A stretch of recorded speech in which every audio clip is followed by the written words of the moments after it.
샬롬. 일론 머스크 13번째 23장 발사 실패. 콰즈 2006에서 2007년.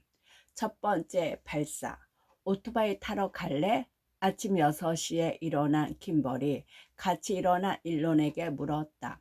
그들은 발사 예정일인 2006년 3월 24일에 맞춰 콰저에 와 있는 상태였다. 머스크는 자신이 4년 전부터 꿈꿔왔던 펠컨 1호 로켓이 역사를 새로 쓰게 되기를 바랬다. 아니야, 관제센터에 가봐야 해. 일론이 답했다. 킴벌은 말렸다. 발사 시간은 아직 한참 멀었잖아. 시원하게 한 바퀴 달리자. 스트레스 해소에 도움이 될 거야.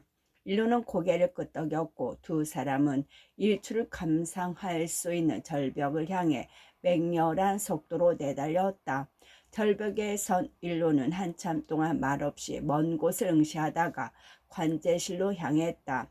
반바지와 검은색 티셔츠를 입은 그는 정부에서 지급한 나무 책상들 사이를 헤치고 나갔다. 머스크는 스트레스를 받으면 종종 미래로 후퇴하곤 한다.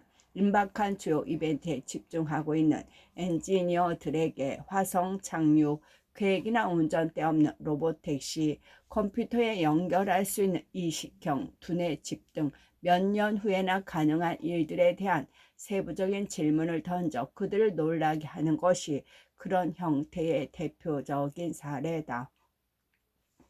테슬라에서는 로드스터 생산이 위기에 처했을 때 팀원들에게 자신이 구상하고 있는 다음번 자동차의 부품 현황에 대한 퀴즈를 내기도 했다.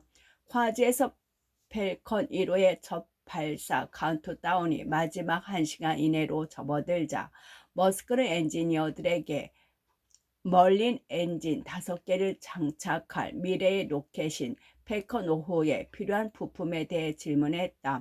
연료 탱크에 사용할 새로운 유형의 알루미늄 합금을 주문했나요? 그가 자신의 계기판 앞에 앉아 카운트다운을 감독하고 있던 크리스 톰슨에게 물었다. 스페이스X의 첫 엔지니어 중 한 명인 톰슨이 아니요 라고 답하자 머스크는 화를 냈다. 톰슨은 나중에 에릭 버거와의 인터뷰에서 이렇게 말했다. 카운트다운이 한창 진행 중인 긴박한 상황에서 머스크는 재료에 대한 깊고도 공격적인 대화를 나누고 싶어 했습니다. 우리가 지금 로켓을 발사하려고 하고 있고 내가 발사 지휘자로서 기본적으로 우리가 실행할 모든 명령을 소리쳐 내려야 할 책임이 있다는 사실을 인식하지 못하고 있는 게 아닌가 싶어 정말 어안이 벙벙했습니다. 정말 어처구니가 없었지요. 발사 순간에 이르러서야 머스크는 다시 그 순간에 집중했다. 펠컨 1호가 발사에 대해서 이룩하고 관제실의 엔지니어들이 불끈 쥔 주먹을 공중으로 지켜 올리자 머스크는 로켓의 2단에서 아래쪽을 비추고 있는 카메라의 비디오 피드를 응시했다. 발사 후 20초가 되자 그 카메라 화면은 아래쪽 저 멀리 오멜렉의 깨끗한 해변과 청록색 바닷물을 보여주었다. 발사되었어요. 김벌이 말했다. 정말 발사됐어요. 그리고 5초가 더 흐른 후 들어오는 데이터를 보고 있던 톰 뮬러가 문제를 발견했다. 오 젠장. 그가 말했다. 추진력이 떨어지고 있어요. 괜히스만의 엔진 바깥 쪽에서 불꽃이 깜빡이는 것을 보았다. 오 젠장. 그가 뮬러를 따라 외쳤다. 불이 붙어서 누출이야. 순간 머스크는 로켓이 산소가 이박한 높이로 충분히 솟아올라 불꽃이 꺼지길 바랬다. 그러나 로켓은 추락하기 시작했다. 비디오 피드에서 오멜렉이 가까이 다가오더니 더 이상 화면에 아무것도 비치지 않았다. 그리고 불타는 파편들이 바다로 떨어졌다. 위장이 뒤틀렸지요. 머스크의 말이다. 1시간 후 머스크는 밀러 케니스만 부자, 톰슨 등 수석 팀원들과 함께 잔해를 둘러보기 위해 육군 헬리콥터에 올랐다. 그날 밤 모두가 콰즈예의 바에 모여 조용히 맥주를 마셨다. 몇몇 엔지니어는 눈물을 흘렸다. 머스크는 돌처럼 굳은 얼굴과 먼 곳을 응시하는 눈빛으로 조용히 생각에 잠겼다. 그러고는 아주 부드럽게 입을 열었다. 처음 시작할 때 우리 모두는 첫 번째 임무에서 실패할 수 있다는 것을 알고 있었습니다. 우리는 다른 로켓을 만들어 다시 시도할 것입니다.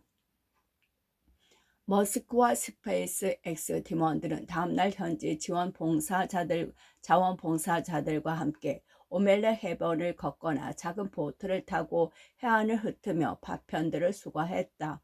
우리는 파편들을 수거해 경납고에 모아놓은 후 무엇이 잘못되었는지 알아내려고 조각들을 맞춰 나갔습니다. 퀘니스만은 말한다. 집투의 매각 이후 세포 훈련을 받은 열정적인 미식가 김벌은 그날 저녁 고기 슈트와 카넬리니 콩 통조림에 빵과 토마토, 마늘, 멸치로 만든 샐러드를 곁들인 야외 식사를 준비해 모두를 격려했다. 머스크와 수소 엔지니어들은 비행기를 타고 로스앤젤레스로 돌아오는 길에 녹화 영상을 틀어놓고 분석에 들어갔다. 뮬러가 멀리 엔진에서 화염이 발생한 순간을 가리켰다. 연료 누출이 원인인 것이 분명했다. 머스크는 잠시 끙끙 앓더니 뮬러를 향해 소리쳤다. 얼마나 많은 사람들이 당신을 해고해야 한다고 내게 말했는지 알아요? 그냥 해고하지 그래요. 뮬러가 받아쳤다. 근데 내가 연병할 당신을 해고했소. 연병할 당신은 아직 여기 있지 않소. 머스크가 대꾸했다. 그런 다음 머스크는 긴장을 풀려낸 듯 코믹 액션 풍자 영화 팀 아메리카 세계 경찰을 들었다. 그렇게 어둠을 실없는 유머로 바꾸는 것은 머스크에게 흔한 일이었다. 그날 늦게 그는 성명을 발표했다. 스페이스X가 장기적인 시각으로 일에 임하고 있습니다. 그 어떤 어려움이 닥쳐도 우리는 일을 해낼 것입니다. 머스크는 책임의식을 고취하기 위해 하나의 규칙을 강조한다. 모든 부품과 모든 프로세스, 모든 사용에 담당자 이름을 붙여야 한다는 것이다. 같은 맥락에서 그는 무언가 잘못되는 경우 신속하게 그 책임을 물을 개인을 찾기도 한다. 첫 번째 발사 실패의 경우 연료 라인을 고정하는 작은 비너트에서 누출이 발생한 것이 분명해졌다. 머스크는 뮬러가 처음 고용한 직원 중 한 명인 제러미 홀먼이라는 엔지니어를 지목했다. 그가 발사 전날 밤 밸브에 접근하기 위해 그 너트를 분리했다가 다시 부착했기 때문이다. 며칠 후 공개 심포지엄에서 머스크는 가장 경험 많은 기술자 중 한 명이 실수를 했다고 설명했고 내부자들은 그가 홀먼을 지칭하고 있다는 것을 알았다. 당시 홀먼은 과주에 남아 2주 일정으로 잔해에 대한 분석 작업을 하고 있었다. 그는 호놀룰루에서 로스앤젤레스까지 오는 비행기 안에서 그 실패에 관한 신문 기사를 읽다가 머스크가 자신을 비난한 것을 보고 충격을 받았다. 홀먼은 비행기에서 내리자마자 공항에서 약 3km 떨어진 스페이스 X 본사로 차를 몰고 달려가 머스크의 칸막이 방으로 들이닥쳤다. 고성이 오갔고 소웰과 물러가 달려와 상황을 진정시키려고 노력했다. 홀먼은 회사에서 머스크의 발언을 공식 처리하는 발표를 해줄 것을 원했고 뮬러는 그렇게 해달라고 압박했다. 하지만 머스크는 물러서지 않고 말했다. 내가 여기 CEO예요. 내가 언론을 다루는 사람이라고요. 그러니 관여할 생각 마시오. 홀먼은 머스크와 직접 대면하지 않고 일할 수만 있다며 회사에 남겠다고 뮬러에게 말했다. 그리고 1년 후 스페이스X를 떠났다. 머스크는 그 사건을 기억하지 못한다고 말하면서 홀먼이 그렇게 타고난 엔지니어는 아니었다고 덧붙였다. 뮬러는 동의하지 않으며 우리는 훌륭한 직원을 잃었습니다. 라고 말했다. 알고 보니 홀먼의 잘못이 아니었다. 연료 라인에 잔해가 발견되었을 때 비너트의 일부가 여전히 부착되어 있었는데 부식되어 반으로 갈라진 상태였다. 염분이 가득한 과제 바닥 공기가 원인이었다. 두 번째 시도.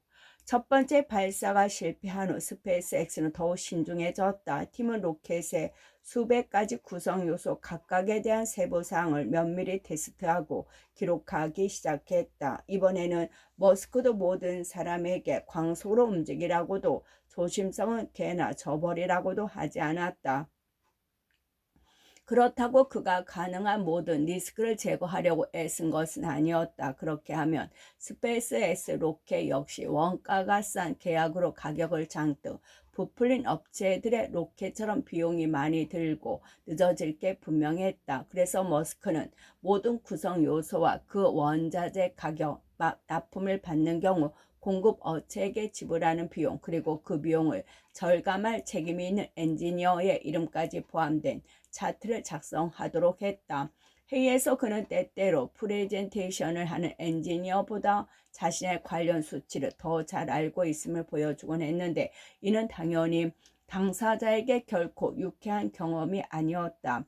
검토 회의는 험악하게 흘러가곤 했다. 하지만 비용은 줄어들었다. 이 모든 것은 계산된 리스크를 감수하는 것을 의미했다.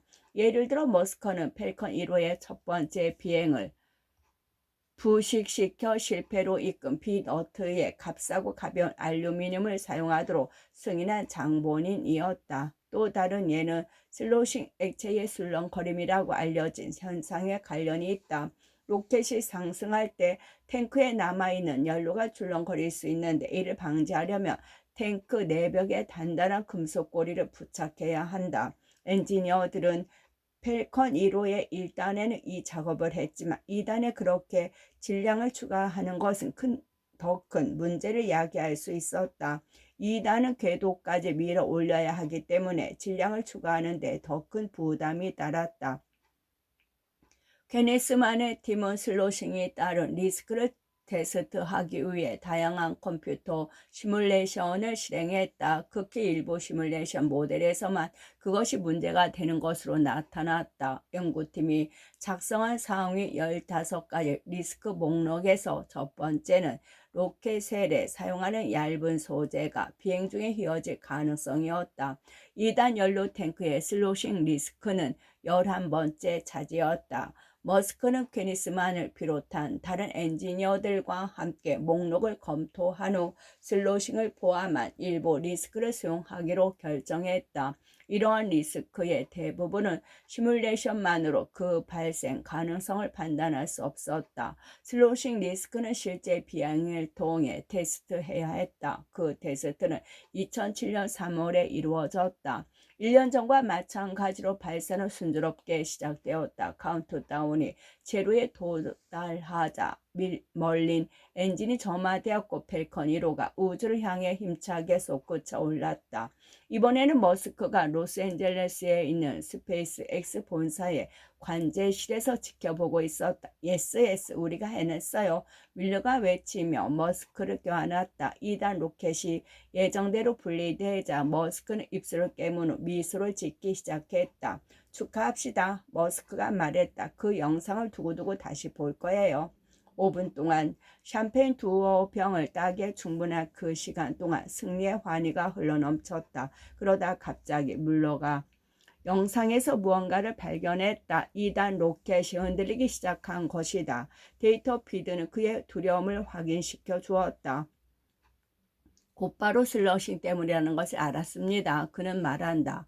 비디오에서는 지구가 마치 빨래 건조기 안에서 구르는 것처럼 보였지만 실제로는 2단 로켓이 불안정하게 흔들리면서 회전하고 있는 것이었다. 한 엔지니어가 중심 잡아라고 외쳤지만 상황은 이미 절망으로 치닫고 있었다. 발사 11분 표시되는 것과 동시에 영상이 끊겼다. 2단 로켓과 탑재차가 180마일 상공에서 지구로 추락하고 있었다. 로켓은 우주 공간에는 도달했지만 궤도 진입에는 실패했다. 리스크 목록의 11번째 항목을 감수하기로 한 것, 즉 슬러싱 방지 고리를 장착하지 않기로 한 결정이 그들을 다시 물어뜯었다. 머스크는 케니스만을 바라보며 말했다. 이제부터 우리 리스크 목록은 10가지가 아닌 11가지 항목이 될 것이요. 24장 스와트 팀 테슬라 2006에서 2008년 악화되는 재정. 자동차를 설계하는 것은 쉬운 일이라고 머스크는 종종 말한다. 어려운 부분은 그것을 제조하는 일이라는 뜻이다. 2006년 7월 로드스터의 시제품이 공개된 후 그 어려운 부분이 시작되었다. 로드스터의 제조비 목표는 원래 한 대당 약 5만 달러였다. 하지만 머스크의 요구로 디자인이 계속 변경되었고 적합한 변속기 시스템을 찾는 데에도 큰 문제가 따랐다. 2006년 12월경 그 비용이 8만 3천 달러로 불어났다. 이어 머스크는 이사회 의장으로서는 의례적인 행동을 취했다. CEO인 에버하드에게 알리지도 않고 세시 공급업체인 로터스를 방문하기 위해 영국으로 날아간 것이다. 한 로터스 임원은 에버하드에게 다음과 같이 이메일을 보냈다. 머스크가 테슬라의 생산 시기를 놓고 로터스의 견해를 밝히라고 요구하는 꽤나 어색한 상황이 펼쳐졌습니다. 머스크는 영국에서 잔뜩 잔소리를 들었다. 로터스 팀은 테슬라의 급변하는 디자인 사양을 처리하느라 2007년 말까지 로드스터의 차체 생산을 시작할 방법이 없다고 말했다. 예정보다 최소 8개월 이상 늦어지는 것이었다. 그들은 그동안 발생한 800여 가지 문제의 목록을 머스크에게 제시했다. 그중 하나가 테슬라의 맞춤형 탄소 섬유 패널 펜더 도어를 공급하기로 계약한 영국 회사와 관련된 문제였다. 그날은 금요일이었는데 머스크는 충동적으로 그 공급 업체를 방문하기로 결정했다. 진흙탕을 헤치면서 그 회사 건물에 걸어가 보니 로터스 직원들의 말이 맞더라고요. 차체 세공 작업이 제대로 이루어지지 않고 있었어요. 완전히 엉망인 상황이었지요. 머스크의 말이다. 2007년 7월 말에는 재정 상황이 더욱 악화되었다. 1차 생산에 필요한 자재 비용은 한 대당 11만 달러로 추정되었고 회사는 몇 주 안에 현금이 받아날 것으로 예상되었다. 머스크가 스와트 팀을 불러들이기로 결정한 것이 바로 그 시점이었다. 효율적인 공정. 안토니오 글라시아스는 12살 때 크리스마스 선물로 애플 컴퓨터를 사달라고 했다. 컴퓨터 자체를 말하는 게 아니었다. 그는 이미 애플2 초기 버전을 가지고 있었다. 그가 원한 것은 애플 컴퓨터 회사의 주식이었다.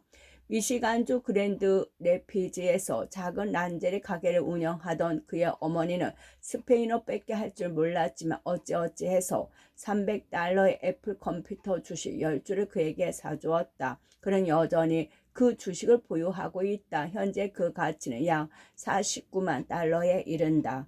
조지타운 대학교 재학 시절 그는 여러 가지 사업을 시도했는데 그중 하나가 대량으로 매입해서 러시아에 있는 친구에게 배송해 그곳에서 팔도록 하는 것이었다. 하지만 이 사업은 생각대로 잘 풀리지 않았고 결국 그의 기숙사방에 엄청난 양의 재고가 쌓이게 되었다. 그는 성납값에 담은 후 성납값 양면에 유료 광고를 붙여 술집과 사교 클럽 등에서 무료로 배포했다.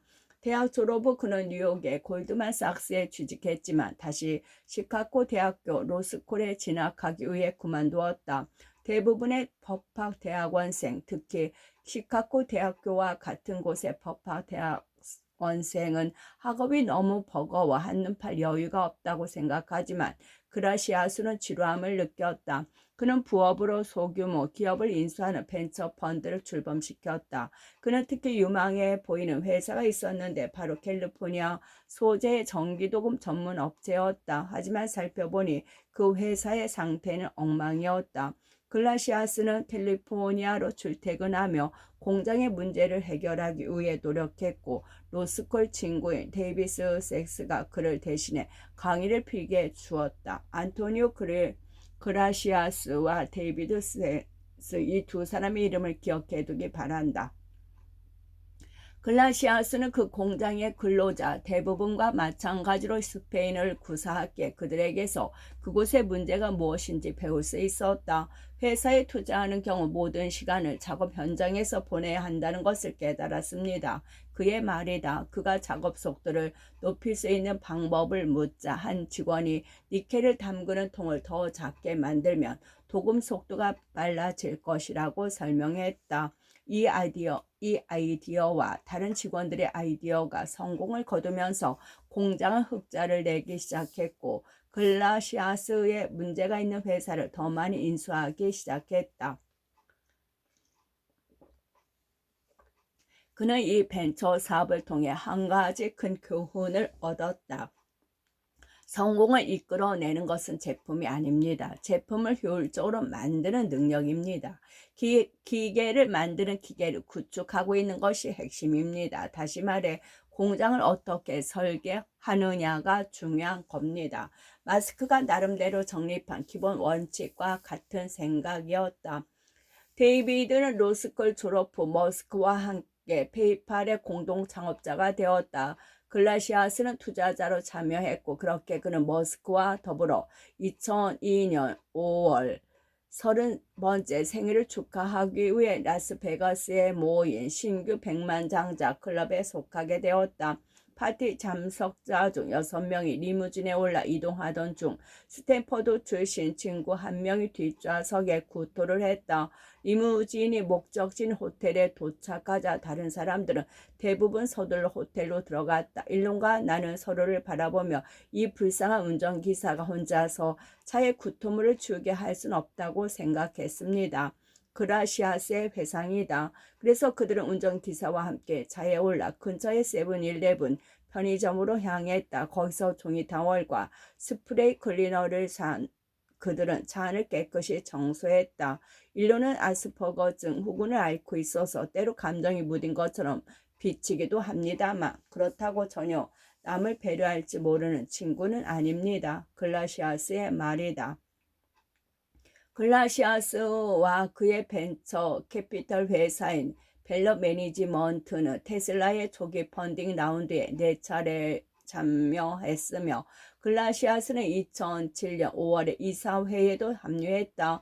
바로 그 무렵 머스크는 로드스터의 생산 문제가 얼마나 심각한지 가늠하고 있었고 글라시아스에게 무엇이 문제인지 파악해달라고 부탁했다. 글라시아스는 도움을 얻기 위해 공장 파괴 규제로 통하던 괴짜 파트너를 찾아갔다.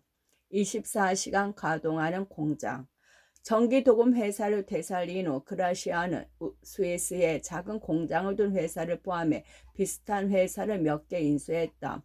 공장을 시찰하기 위해 스위스로 날아갔을 때 하나로 묶은 머리에 청바지와 검은색 티셔츠를 입고 검은색 페니팩을 허리에 두른 팀 와키스라는 영국인 로봇 공학 엔지니어가 공항에 마중 나왔다. 와킨스는 새로운 임무를 맡을 때마다 현지 체인점에 가서 티셔츠와 청바지를 10벌씩 사서 그곳에 머무는 동안 도마뱀이 허물을 벗듯이 한 벌씩 갈아입고 헌옷은 버리곤 했다.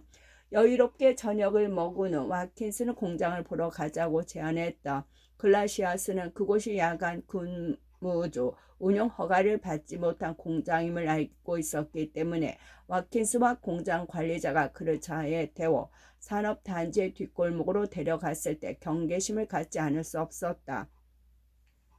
순간적으로 저들이 강도로 돌변하는 건 아닌가 하는 생각이 들었습니다. 그라시아스의 말이다. 극적인 효과를 연출하는 것을 좋아하는 와킨스는 공장의 뒷문을 활짝 열어 젖혔다. 불이 꺼져 있어 칠흑같이 어두웠지만 고속 형타기가 돌아가는 소리가 들렸다. 와킨스가 불을 켜자 그라시아스는 작업자가 한 명도 없는 가운데 기계 혼자 윙윙거리며 돌아가고 있다는 사실을 알 수 있었다.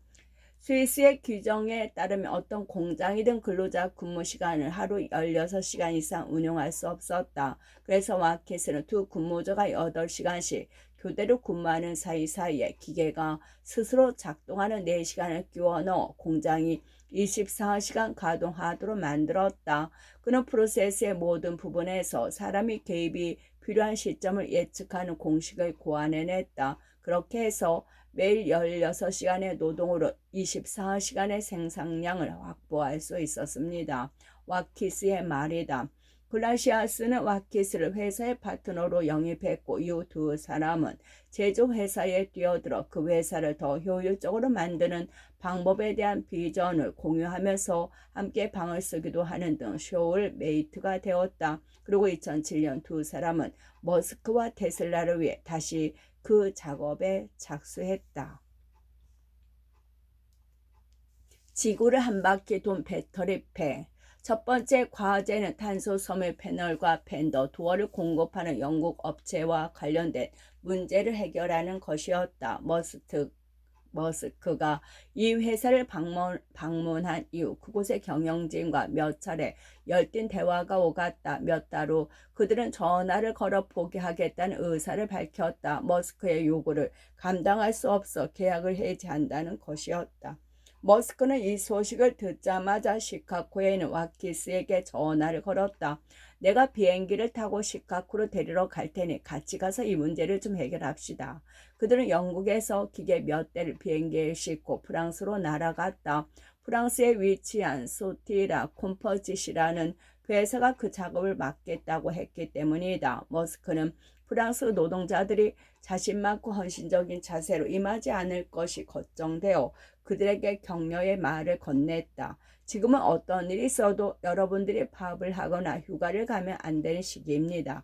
만약에 그런 일이 발생하면 테슬라는 죽습니다. 사실상 간청이었다.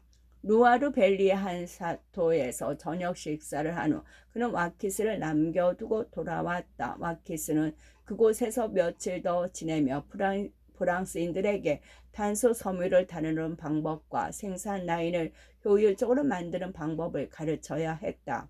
차체 패널과 관련해 문제가 발생하자 머스크는 공급망의 다른 부분에 대해서도 걱정하게 되었고, 그래서 와키스에게 전체 시스템을 점검하고 정리해 달라고 요청했다. 와키스가 확인한 전체 그림은 악몽 그 자체였다. 프로세스의 출발지는 리튬이온 배터리의 셀을 만드는 일본이었다. 그들은 70개의 셀을 붙여 벽돌 형태로 만든 다음 그것을 태국의 정글에 있는 한때 바비큐 그릴을 만들던 임시 공장으로 배송했다. 그곳에서 이 전지는 냉각 장치 역할을 하는 튜브망을 갖춘 배터리 팩으로 조립되었다. 이 배터리 팩은 비행기로 운송할 수 없었기에 배에 실려 영국의 한 항구로 보내졌고, 거기서 다시 차에 실려 노터스 공장으로 옮겨진 다음 로드스터 3시에 조립되었다. 차체 패널은 프랑스의 새로운 공급업체에서 로터스로 운송되었다. 그리하여 배터리가 장착된 차체는 배에 실려 대서양을 건너고 파나마 운하를 가로질러 페루엘트 인근의 테슬라 조립시설로 운송되었다. 그러면 그곳에서 최종 조립팀 AC 프로페셔널 모터와 구동열 등을 장착하고 마감 작업을 하여 차를 완성했다. 배터리 셀은 이렇게 3개를 한 바퀴 돌아 고객의 자동차에 장착되었다. 이는 물류의 악몽뿐만 아니라 현금 흐름 문제도 야기했다. 예정의 초기의 각 셀의 가격은 $50였다. 9,000개의 셀로 이루어진 완성된 배터리 팩의 가격은 인건비를 포함하여 $15,000에 달했다. 테슬라는 이 비용을 선물로 지불해야 했지만 이 팩이 세계를 돌아 자동차에 탑재되어 소비자에게 판매되기까지 9개월이 걸렸다. 긴 공급 프로세스를 거치는 다른 부품들도 마찬가지로 현금을 소모했다. 아웃소싱은 이렇게 비용 절감에는 도움이 되었지만 현금 흐름에 타격을 줄 수 있었다. 머스크의 개입으로 자동차의 디자인이 더 복잡해졌다는 점도 문제를 더욱 악화시켰다. 머스크는 나중에 이렇게 인정했다. 그냥 완전히 어리석음으로 불타오르는 쓰레기통 같았지요. 셋시는 40%더 무거워졌고 배터리 팩이 맞게 다시 설계되어야 했다. 그리고 이 때문에 노터스가 수행한 충돌 테스트가 쓸모없어져 모든 과정을 다시 밟아야 했다. 돌이켜보면 노터스 앨리스를 개조하는 대신 백지 상태에서 시작하는 것이 훨씬 더 현명한 방법이었어요. 머스크의 말이다. 구동열의 경우에도 AC 프로페셔널의 기술 중 양산차에 적용할 수 있는 부분은 거의 없는 것으로 드러났다. 6일을 헛되이 보내고 일요일을 맞이하는 것 같았지요. 머스크의 말이다. 에버하드와 함께 이 문제를 해결하기 위해 테슬라의 캘리포니아 본사에 도착한 와키스는 로드스터 생산에 대한 자재 명세서가 없다는 사실에 충격을 받았다. 다시 말하자면 자동차에 들어가는 모든 부품과 그 부품에 대해 테슬라가 지불하는 비용 등에 대한 종합적인 기록이 없었다. 에버하드는 그런 정보를 관리하기 위해 SAP 시스템으로 전환하려고 했지만 그것을 담당할 CFO가 없어서 그렇게 됐다고 설명했다. 와킨스는 그에게 말했다. 자재 명세서 없이는 제품을 생산할 수 없습니다. 자동차에 얼마나 많은 부품이 들어가는데 이런저런 소소한 문제들을 치고 치다 죽게 된다고요. 와킨스가 실제 비용을 파악한 결과 상황은 가장 비관적인 예상보다 더 좋지 않았다. 조립 라인에서 출고되는 초기 로드스터는 간접비를 포함해 최소 14만 달러의 비용이 들 것이며 생산량이 증가한다고 해도 12만 달러, 한참 밑으로 떨어지진 않았다. 10만 달러의 차를 팔아도 크게 손해를 보는 것이었다. 와킨스와 그라시아스는 머스크에게 이 암울한 결과를 보고했다. 현금을 빨아들이는 공급망과 제조 비용으로 인해 회사가 자동차의 대량 판매에 들어서기도 전에 고객이 선물로 낸 로드스터 계약금을 포함하여 모든 돈을 날릴 수 있다는 내용이었다. 낭패의 탄식이 절로 터져 나올 수밖에 없는 상황이었지요. 와킨스의 회상이다. 그라시아스는 나중에 머스크를 옆으로 불러왔다. 이래서는 가망이 없어요. 그가 말했다. 에버하드는 숫자에 진정한 관심을 기울이지 않고 있어요.